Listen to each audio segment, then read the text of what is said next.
এই আব্বা, তুমি এটা কি করতেছো? রেস্টুরেন্টে কি খাইতে আইছো না আমার মাইন্ড ডুবাইতে আইছো? কি কস বাপ, আমি কি এমন করলাম যে তোর মানিজ্য ডুবে যাইব গা? কি করছো না? এটা তোমার বাড়ি না যে তুমি প্লেটও হাত দিবা। এটা রেস্টুরেন্ট, এন হাত দিলে বেসিনো গিয়ে আদুম লাগে। আর তোমার যদি আদুয়ারি হইতো তুমি আমারে কইতা, আমি তোমার বেসিনো লিয়ে দিতাম। আমি তো আর জানি না রে বাজান, যদি জানতাম তাইলে কি আর প্লেটে হাত ধুইতাম? আর আগে পরে কোনোদিন তো বাজান আমি এই বড় হোটেল আইও নাই, আইলে না নিয়ম কারণ জানতাম। জানো না দেখে কি যেমন চা তা করবা? কোনো কিছু করার আগে তো আমার তো জিগাইবা। ছোটবেলাতে তো এই বাসন হাত ধুয়ে দিয়ে বড় হয়েছে। আচ্ছা বাজান, তুই যেমনে যেমনে কবি আমি এমনি এমনি করবো। ওইটার জি স্যার বলেন। এই প্লেটগুলো চেঞ্জ করে দাও আর আমাদের খাবারটা দিয়ে যাও।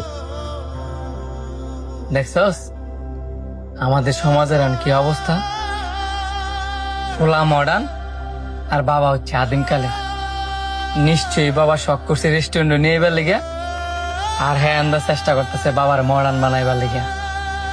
এটা হ্যার দোষ না, বর্তমান যুগের দোষ। এখন মানুষ ফ্যামিলির চাইতো নিজের স্ট্যাটাসটারে প্রাধান্য দেয় বেশি।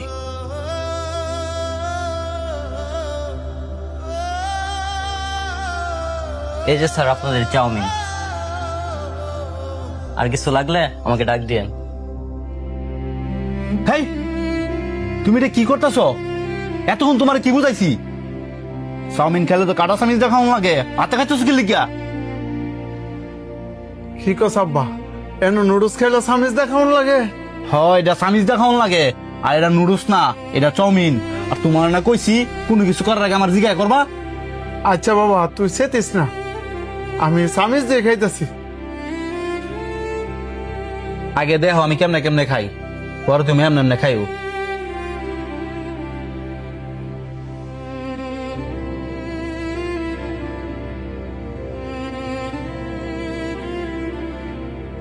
এমনি কি মানুষে খায়?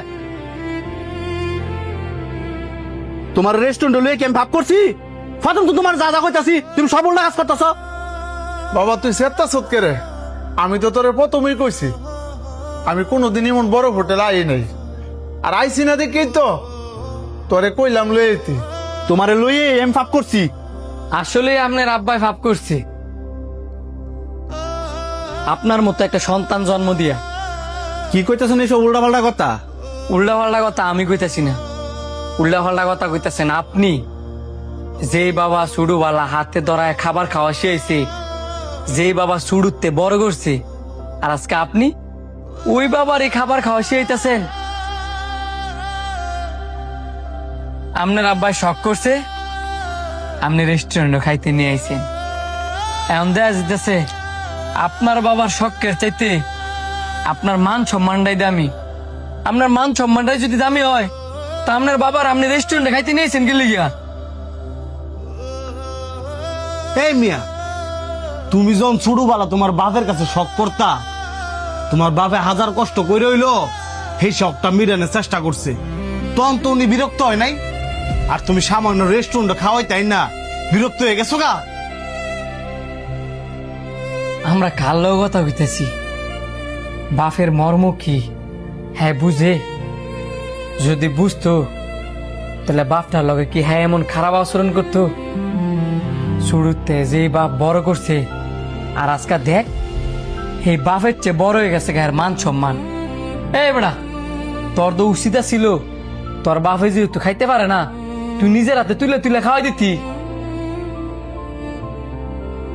এই যে তুই আজকে ভালো মন্দ খাইতাছস, ভালো পোশাক আশাক পরতাছস, কার অবদানে? তোর এই বাবার অবদানে। একটা ছেলে মানুষের বট গাছ হলে যে তার বাবা, আর তুই এই বাবারে খেয়ে যেতেছস, ধমকাইতাছস। শোন ভাই, তোর একটা কথা কই, আল্লাহ তাআলার বিচার অনেক কঠিন। এই যে তুই তোর বাবার লগে খারাপ ব্যবহার করতাছস, আখেরাতে তো শাস্তি পাবি ওই। ভবিষ্যতে যখন তোর ফলাইব, তুই তোর বাবার লগে যে ব্যবহার করছস না, তার চেয়েও খারাপ ব্যবহার তোর সন্তান তোর লগে করব। শোন, গাছ বাচ্চা থাকতে গাছের যত্ন নেই। আব্বা তুমি আমার মাফ করে দাও।